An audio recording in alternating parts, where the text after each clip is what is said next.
Assalamualaikum warahmatullahi wabarakatuh. Saya Dealova Anggita Widaningtyas. Di sini saya akan mempresentasikan tentang pengertian inflasi dan jenis-jenis inflasi. Yang pertama, pengertian inflasi. Inflasi adalah proses kenaikan harga-harga umum secara terus-menerus. Akibat dari inflasi adalah menurunnya daya beli masyarakat karena secara real tingkat pendapatannya juga menurun. Jadi, misalkan besarnya inflasi pada tahun yang bersangkutan naik sebesar 5%, sementara pendapatan tetap, maka itu berarti secara real pendapatan mengalami penurunan sebesar 5% yang akibatnya relatif akan menurunkan daya beli sebesar 5% juga. Tujuan jangka panjang pemerintah adalah menjaga agar tingkat inflasi yang berlaku berada pada tingkat yang sangat rendah. Tingkat inflasi 0% bukanlah tujuan utama kebijakan pemerintah karena ia adalah sukar untuk dicapai. Yang paling penting untuk diusahakan adalah menjaga agar tingkat inflasi tetap rendah. Ada kalanya tingkat inflasi meningkat secara tiba-tiba atau wujud sebagai akibat suatu peristiwa tertentu yang berlaku di luar ekspektasi pemerintah. Misalnya, efek dari pengurangan nilai uang yang sangat besar atau ketidakstabilan politik. Menghadapi masalah inflasi yang bertambah cepat ini, pemerintah akan menyusun langkah-langkah yang bertujuan agar kestabilan harga-harga dapat diwujudkan kembali. Yang kedua, jenis-jenis inflasi. Berdasarkan sifatnya, inflasi dibagi menjadi 3 kategori utama, yaitu sebagai berikut. Yang pertama, inflasi merayap atau rendah, yaitu inflasi yang besarnya kurang dari 10% per tahun. Yang kedua, inflasi menengah, besarnya antara 10-30% per tahun. Inflasi ini biasanya ditandai oleh naiknya harga-harga secara cepat dan relatif besar. Angka inflasi pada kondisi ini biasanya disebut inflasi 2 digit. Misalnya 15%, 20%, 30%, dan sebagainya. Inflasi berat yaitu inflasi yang besarnya antara 30-100% per tahun. Dalam kondisi ini harga-harga secara umum naik. Inflasi yang keempat yaitu inflasi sangat tinggi, yaitu inflasi yang ditandai oleh naiknya harga secara drastis sehingga mencapai 4 digit. Pada kondisi ini, masyarakat tidak ingin lagi menyimpan uang karena nilai merosot sangat tajam, sehingga lebih baik ditukarkan dengan barang. Metode pengukuran inflasi. Yang pertama yaitu ada Consumer Price Index, yaitu indeks yang digunakan untuk mengukur biaya atau pengeluaran rumah tangga dalam membeli sejumlah barang untuk kebutuhan hidup. Yang kedua yaitu ada Producer Price Index, yaitu indeks yang lebih menitik beratkan kepada perdagangan besar, seperti bahan baku, bahan mentah, dan bahan setengah jadi. Yang ketiga yaitu GNP Deflator. GNP Deflator adalah jenis indeks yang berbeda dengan kedua indeks tadi, yaitu GNP Deflator mencakup sejumlah barang dan jasa yang termasuk dalam perhitungan GNP. Jadi jumlahnya lebih banyak daripada kedua indeks tadi. Definisi inflasi merayap dan hiperinflasi. Definisi inflasi merayap yaitu proses kenaikan harga-harga yang lambat jalannya, sedangkan hiperinflasi yaitu kebalikannya, proses kenaikan harga-harga dengan sangat cepat yang menyebabkan harga menjadi 2 atau beberapa kali lipat dalam masa yang singkat. Dampak dari inflasi dan perkembangan ekonomi. Inflasi umumnya memberikan dampak yang kurang menguntungkan dalam perekonomian. Namun, dalam jangka pendek ada trade-off antara inflasi dan pengangguran, menunjukkan bahwa inflasi dapat menurunkan tingkat pengangguran. Dengan demikian, secara khusus dapat diketahui beberapa dampak baik negatif maupun positif dari inflasi, yaitu dampak negatif. 1. Bila harga secara umum naik terus-menerus, maka masyarakat akan panik, terutama masyarakat menengah ke bawah yang kekurangan uang dan tidak bisa membeli barang. Akibatnya, negara rentan terhadap segala macam kekacauan yang ditimbulkan. Yang kedua, sebagai akibat dari kepanikan tersebut, maka masyarakat cenderung untuk menarik tabungan guna membeli dan menumpuk barang, sehingga banyak bank diras. Akibatnya bank kekurangan dana, berdampak pada tutup atau bangkrut, dan rendahnya dana investasi yang tersedia. Yang ketiga, produsen cenderung memanfaatkan kesempatan kenaikan harga untuk memperbesar keuntungan dengan cara mempermainkan harga di pasaran. Dampak positifnya, yang pertama, masyarakat akan semakin selektif dalam mengkonsumsi. Produksi akan diusahakan seefisien mungkin dan konsumtifme dapat ditekan. Yang kedua, inflasi yang berkepanjangan dapat menumbuhkan industri kecil dalam negeri menjadi semakin dipercaya dan tangguh. Yang ketiga, tingkat pengangguran cenderung akan menurun karena masyarakat akan tertarik untuk melakukan kegiatan produksi dengan cara mendirikan atau membuka usaha. Perkembangan ekonomi. Kenaikan harga-harga menimbulkan efek yang buruk pula ke atas perdagangan. Kenaikan harga menyebabkan barang-barang negara itu tidak dapat bersaing di pasar internasional, maka ekspor menurun. Sebaliknya, harga-harga produksi dalam negeri yang semakin tinggi sebagai akibat inflasi menyebabkan barang-barang impor menjadi relatif murah. Cara mencegah inflasi yaitu kebijakan moneter. Sasaran kebijakan moneter dicapai melalui pengaturan jumlah uang beredar. Kebijakan fiskal menyangkut pengaturan tentang pengeluaran pemerintah serta perpajakan yang secara langsung dapat mempengaruhi permintaan total, dengan demikian akan mempengaruhi harga. Kebijakan yang berkaitan dengan output. Kenaikan output dapat memperkecil laju inflasi. Bertambahnya jumlah barang dalam negeri cenderung menurunkan harga. Kebijakan penentu harga dan indexing ini dilakukan dengan penentuan harga, serta didasarkan pada indeks harga tertentu untuk gaji ataupun upah. Kalau indeks harga naik, gaji atau upah pun juga naik. Assalamualaikum warahmatullahi wabarakatuh. Nama saya Dewi Rosyatu Nadia. Di sini saya akan menjelaskan cara mencegah inflasi. Kebijakan moneter. Sasaran kebijakan moneter dicapai melalui pengaturan jumlah uang yang beredar. Kebijakan fiskal menyangkut pengaturan tentang pengeluaran pemerintah serta perpajakan yang secara langsung dapat mempengaruhi permintaan total dan dengan demikian akan mempengaruhi harga. Kebijakan yang berkaitan dengan output. Kenaikan output dapat memperkecil laju inflasi. Bertambahnya jumlah barang dalam negeri cenderung menurunkan harga.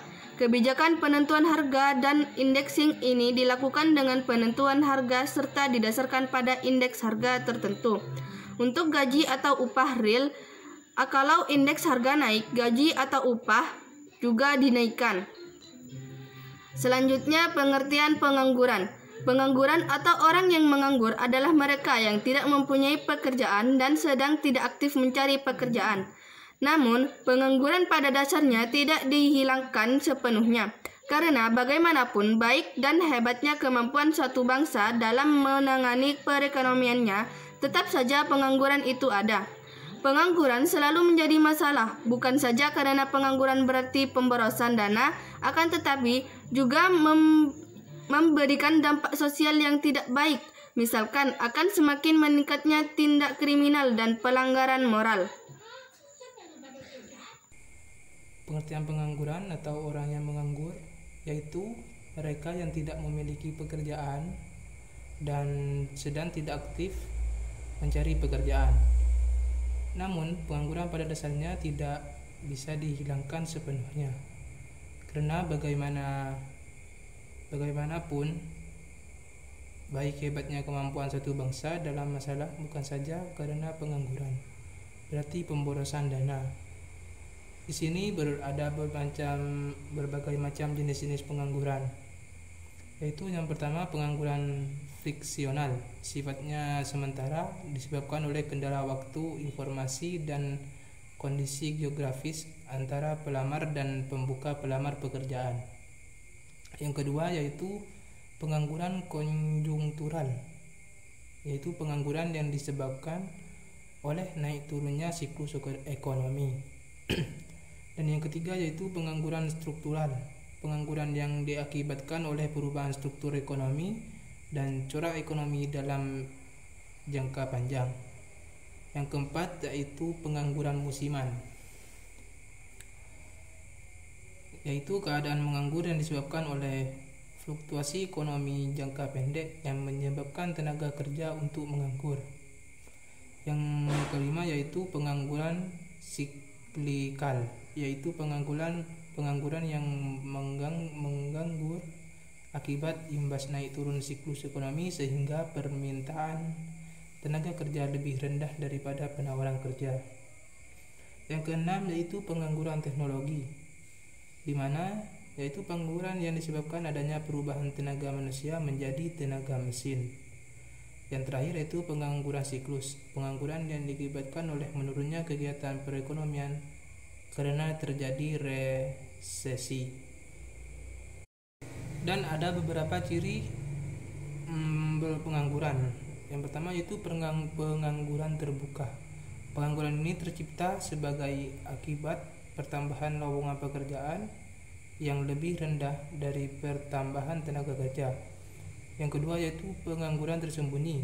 Di banyak negara berkembang seringkali didapati bahwa jumlah pekerjaan dalam kegiatan ekonomi lebih banyak dari yang sebenarnya diperlukan supaya ia dapat menjalankan kegiatan dengan efisien.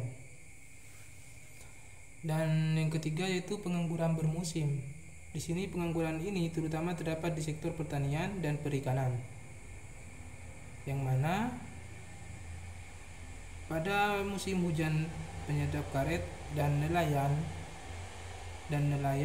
tidak dapat melakukan pekerjaan mereka dan terpaksa menganggur.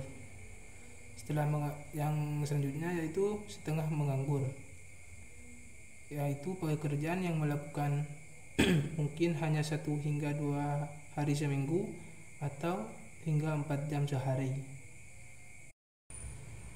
Di sini ada beberapa akibat pengangguran. Yang pertama bagi perekonomian Indonesia, yang kedua bagi masyarakat.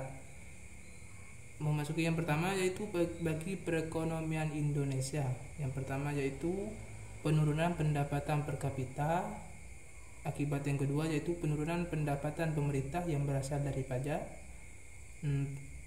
Akibat pengangguran yang ketiga yaitu meningkatkan biaya sosial yang harus dikeluarkan pemerintah.